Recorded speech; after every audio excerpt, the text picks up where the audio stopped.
let's move on to our Dakshinamurti Stotram. As you know, we are still on the Dhyan shlokas. We have not yet started on the Stotram, and we have done 2 Dhyan shlokas till now. So today we are going to do Dhyan shloka 3 and 4. Let me chant. Chetram vatataror mule vriddha shishya gurur yuva gurostu maunam vyakhyanam shishyastu chinna sanshayah nidaye sarva vidyanam bhishaje bhavaroginam gurave sarva lokanam Dakshinamurtaye namaha. Translation. It is indeed a strange picture to behold. At the base of a banyan tree are seated old or aged disciples in front of a young guru. The guru is silent, and silence is his exposition of the highest knowledge.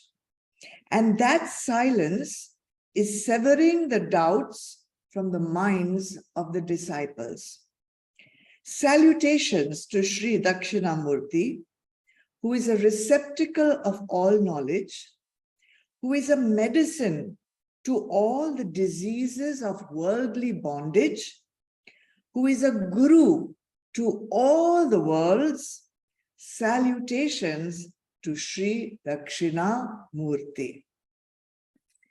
So if you remember, the first 2 Dhyan shlokas that we did in the earlier weeks were giving a description of Shri Dakshinamurti. That is the purpose of the Dhyan shlokas, to give us an image of the Bhagwan that we are going to praise in the Stotram, so that we can concentrate. We have an image in our mind on what to focus.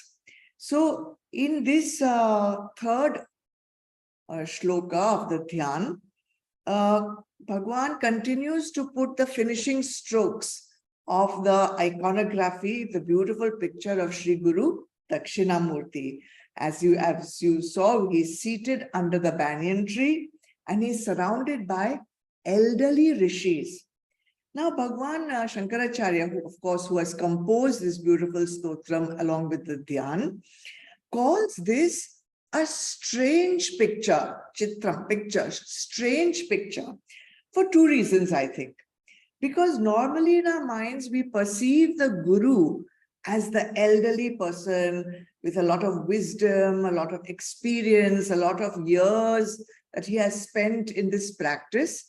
And the Shishyas are generally perceived to be younger people, less experienced, less knowledgeable, and who are here to receive knowledge. But what is so strange here is that the students are elderly. The students are great adepts. They are not newcomers to the knowledge. They have spent their entire life in the pursuit of knowledge, and they are very learned. And the guru is Yuvan, young. So that is the strangeness of this picture, one of the reasons.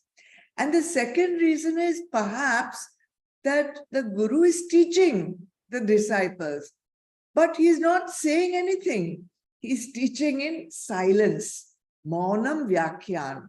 And in that silence, he's conveying to the disciples, to his adhikari shishyas, the entire knowledge, or what you call Brahma Vidya. So these are the 2 reasons, I think, why this picture is, why this image of Shri Dakshinamurti with his shishyas is called strange. So what is so special about this knowledge that Shri Dakshinamurti is imparting? Bhagwan Adi Shankaracharya uses the word Shishyastu Chinna Sanshaya, meaning this Brahma Vidya is cutting off. It's very special because it's simply eradicating, removing all the doubts in the minds of the Shishyas. What doubt? And the biggest doubt that we have, that is of our true identity. This knowledge of Brahma Vidya is it the knowledge that leads you to self-realization. What is self-realization? Realizing who you are yourself.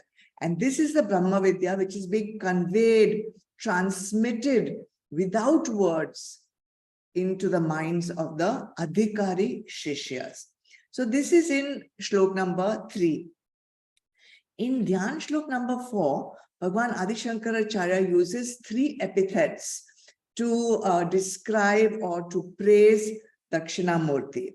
The first one, Nidhaye Sarva Vidyanam. Nidhaye meaning receptacle. Sarva Lokana. Sarva Vidyanam. He is a receptacle of all knowledge. Shri Dakshinamurti is a container, receptacle, container of all knowledge. The container or receptacle means the one that contains, the one that embodies all knowledge. Or you can say the one that is the source of all knowledge.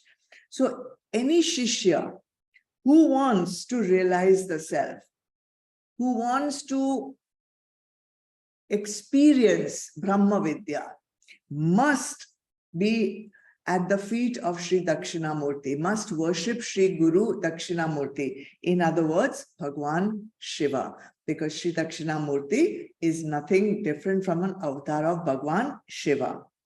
Now these rishis, they have studied the Vedas all their lives. They have all the knowledge of the teachings of the Shastras and everything. Yet, you see them sitting at the feet of Shri Guru Dakshinamurti. What are they learning now? What more do they have to learn? So are they sitting there to learn anything? They are sitting there simply to receive kripa. They are sitting there because without the grace of the Guru, self-realization is not possible. And that is exactly what this beautiful picture is trying to convey. To get self-realization, you don't need any more knowledge. Do you need knowledge to know who you are? You already know who you are.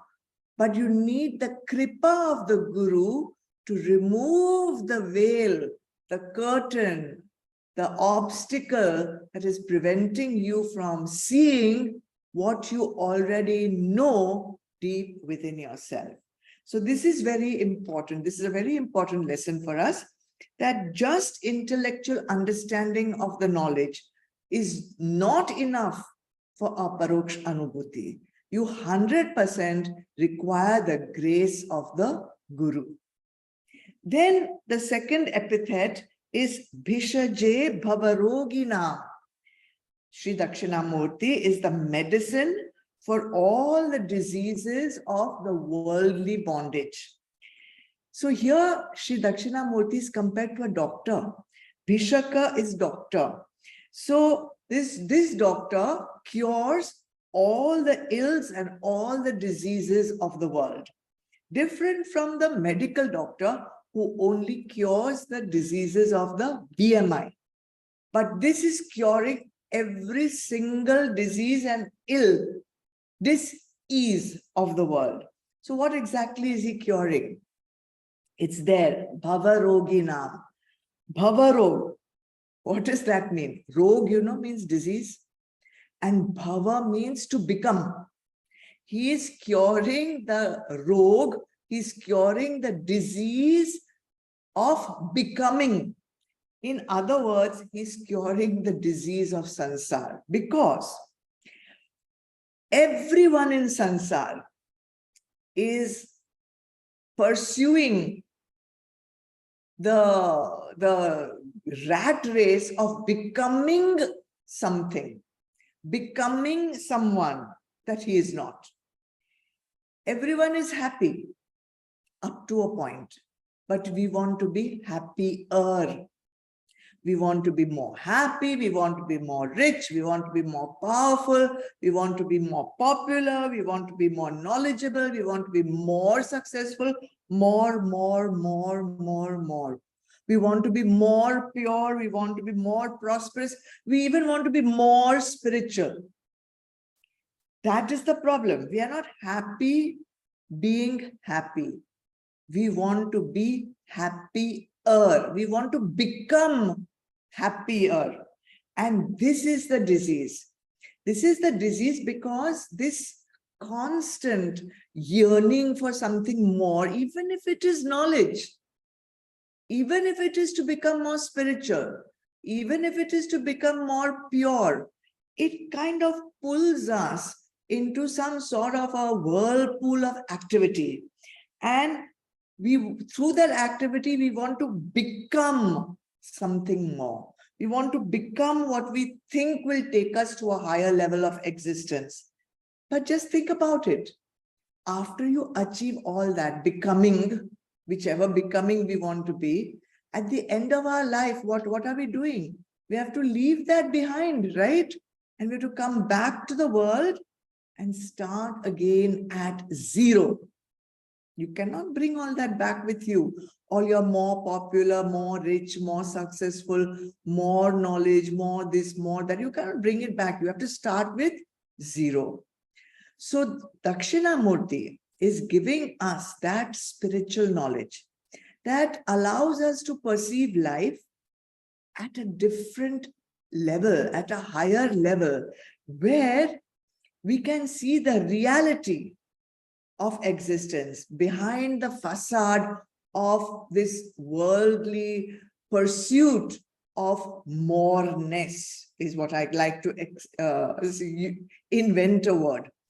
Now, when we stop pursuing this more and more of everything, it frees the mind. It frees the mind of stress, anxiety, greed, anger, jealousy, delusion, kam, krodh, lobh, moh, mad, matsarya. All this is just linked to this pursuit of becoming. And it allows us to move towards the real purpose of life. Being. Being what? Sat, Chit, Anand. That is what we are supposed to be moving towards. And that is what we already are. The idea is only to remove the misconception. Therefore, we will be able to apprehend our true reality. And that is the job of the Guru. The job of the Guru is what? To take you from the bhavarog, from the illness of becoming, into the bliss of being, into the anand of simply being, Sat, Chit, Anand.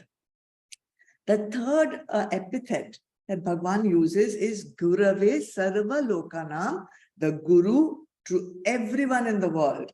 Bhagwan Shri Shankaracharya bows down to the Guru of all Gurus. And who is that? Bhagwan Shiva, who has embodied himself as Shri Dakshinamurti, representing the essence of all knowledge, with this, which is there within each of us as Chit of Sat, Chit, Anand.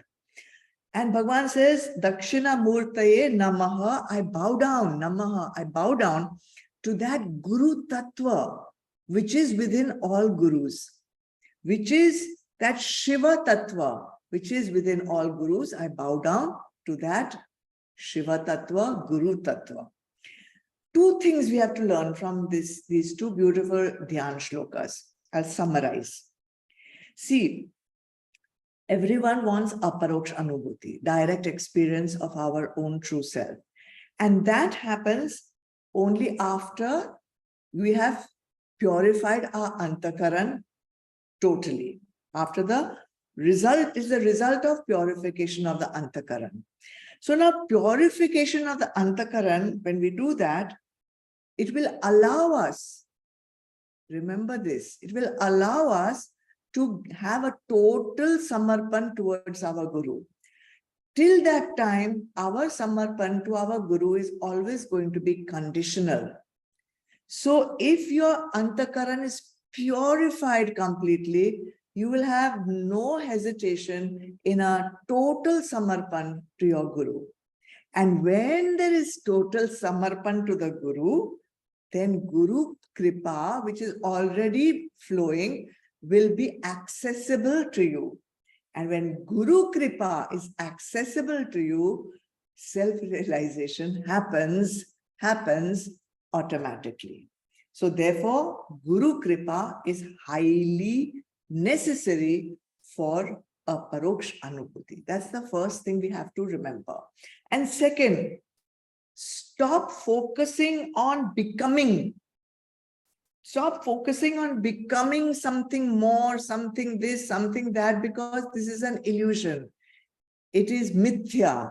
It is not the truth. You have to leave it behind. It is temporary. Instead of that, focus on being who you already are, Sat, Chit, Anand. Okay? Two important lessons in these two beautiful Dhyan shlokas. We'll finish the Dhyan shlokas hopefully next Thursday. 3 more are there.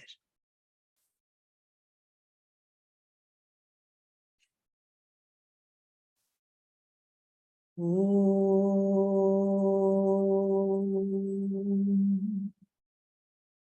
Om.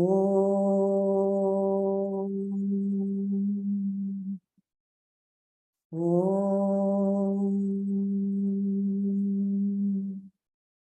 Asatoma Satgamaya Tamasoma Jyotirgamaya Mrityurma Amritam Gamaya.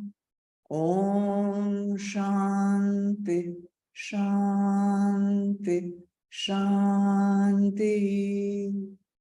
Om Purnamada Purnamidam Purnat Purnamudachyate Purnasya Purnamadaya Purnameva Vashishyate. Om Shanti Shanti Shanti. Hari Om. Shri Gurubhyo Namaha. Hari Om. Chidarpanam, Jai Gurudev. Thank you everyone for joining. Thank you Zoom team. Thank you Gauri for chanting. God bless you. See you tomorrow for Bhakti. God bless. Thank you. Pranam, Ma. Thank Thank you, Gauri. Thank you, Zoom team. Thank you, Thank Gauri. you. Thank you, Gauri. Thank you, Zoom. Rama, thank you, Thai. God bless. God bless everyone. God bless. Thank you, Ma. God bless you all.